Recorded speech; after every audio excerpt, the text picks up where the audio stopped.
kalikasan ay mayroong dalawang panig, dapat o hindi dapat. Ang aming pamagat ng aming balagtasan ay dapat bang magparitoke ang tao?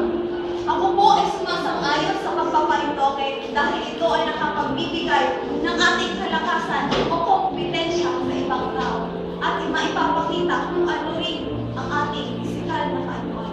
At ito rin, ako po ay sumasang-ayon dahil sa ating mga makabagong ng teknolohiya, ang buhay ng Noah at buhay ngayon ay talagang magkaiba dahil sa katalinuhan ng mga tao. Aba, katalo po, sandali lang. Nais kong ipakilala ang aking sarili sa mga tao ito. Ako nga pala si David na nagmula sa Talabutag Norte, tinubuan ng mga palay na ating aanihin pagdating ng panahon. Ang nais ko ipagtanggol ng aking sandigan. Ito ay hindi dapat na ang tao ay magpabago ng kanilang pagmumukha o ang itsura man o ang anumang bahagi ng kanilang katawan sapagkat ito ay isang malaking kasalanan sa Diyos na sa ating lumalaki. Kaya nga, katunggali, hindi nila nalalaman kung ano ang nasa Biblia. Dahil, di ba, karamihan sa mga tao ngayon, tumitingin sa kung ano ang nakikita. Teka, katalo ko. Mali ka ata sa sinasabi mo. Ang tao hindi dapat na ang mukha'y ipabago. Kung natural na ganda ang hanap nyo, kalinisan ang kailangan mo at hindi ang pagpapabago. Nais mo bang pumastos ng malaking halaga para dito at maghirap ka sa buhay mo hanggang mamatay nang dahil sa pagpapabago? Kaya nga katalo ko at sa mga tao ito, huwag nyo nang asamin na ang mukha'y ipabago sapagkat yan ay kaloob ng Diyos na mula sa langit at muling babalik pagdating ng panahon. Pero kaibigan ko, di ba? Merong bagong cellphone at lumang cellphone. Merong mga new style at old style. Kung tayo nga gusto natin magbago ng mga bagay na nasa atin, tingnan mo nga ang iyong mukha sa salamin. Di ba? Gusto mo rin ipagbago kung ikaw ay maraming pera? Aba, katalo ko. Mali na naman ang sinabi mo.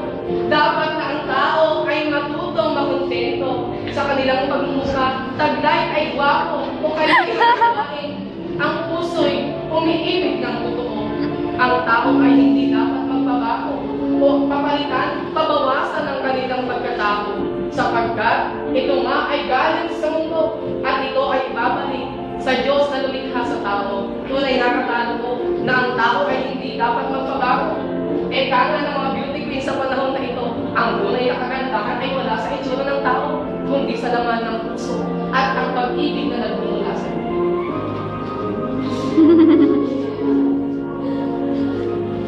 Kaya nga, ang karakteristik ng isang tao ay gustong magbabago dahil gusto nilang magkaroon din ng kalayaan na ipakita ang kanilang mukha sa maraming tao. Aba, mga tagapakinig at tagapanood, pagmasdan niyo ang tuhod ng katalo ko. Handa nang tumakbo at umuwi sa bahay nila at nais nang kausapin ang nanay at tanungin, bakit nga ba ganito ang itsura ko, ina? Kailangan ko ba ipabago ng talaga? At teka, katalo ko, ako ay may babang itinta sapagkat ang tao hindi dapat ipabawas at pagdagdagan ng kanilang katawan. Ang taong ito, kung kayang dalhin at maging mahalaga ang buhay na ito o ang alinmang parte ng iyong katawan, matutong magpasalamat sa Diyos na lumalang sapagkat ang tao ay lubhang makasalanan. Kaya nga kung ang inggit ay mananaig sa iyong isipan, tandaan mo kaibigan, ikaw ay mamamatay ng walang patutunguhan. Umuwi man ako at magtanong sa magulang ko kung bakit ganito ang itsura ko. Pero, di ba, lahat ng teknolohiya ay merong pamamaraan ng pagpapaganda at merong problem solving. Kaya nga, di ba, kailangan sa pamagitan ng mga teknolohiya, ikaw rin ay magiging maganda at magiging gwapo. Hindi na kailangan pumasok pakatalo ko upang maging maganda at malaman mong mahal ka ng minamahal mong sinta. Sapagkat ang kailangan mo ay maligo lang ng araw-araw sa buhay mong ito. Sapagkat ang mabawang itsura ay magpapaligaya na sa mahal mo, katalo. Teka, katalo ko. Hindi pa ako tapos sa nais ko. Sapagkat ang tao hindi dapat magbabago. Alam mo ba ang katawang ito hirang sa Diyos na lumikha? Ang katawang ito ay nagmula sa Kanya. Eka nga sa aklat ng ating Panginoon, Unang Korinto, chapter 5. Eka na ang katawang ito ay hindi talaga inyo, ito ay hiram lang sa Diyos na lumikha sa iyo. Kaya nga katalo ko kung ikaw ay hihiram na aklat sa silid-aklatan ng eskwela ito. Pupunitin mo ba? Tatanggalin mo ba ang piraso o bahaging aklat ito? O kaya naman susulatan mo at papalitan ng panibagong pahina ang aklat ito. Hindi ba katalo ko? Kaya dapat mong isoli ito ng maayos at kumpleto. Kaya ang katawang ito, hindi dapat ipabago na tulad ng isang libro. Kaya nga kaibigan, si Eva at Adan, ipakumain sila ng pagkakamali ng bunga ng masama dahil hindi nila nalalaman kung ano ang tama. Ganito ang tao, gusto nilang magpabago at hindi kontento kung sino sila. Aba, katalo ko. Mali ka na naman sa binanggit mo. Tama nga katalo ko na tayo ay makasalanan. Subalit, dapat bang iyong papalitan ang itsura mo nagpatibok sa puso ng isang taong ang tao'y dapat hindi magpabago. Sapagkat kung kaya mong dalhin ang itsura mo kahit saan ka magtungo, tiyak ang lahat ng tao'y maliligayahan pagkakita sa iyo. At teka katalo ko, bakit ka tatawa-tawa?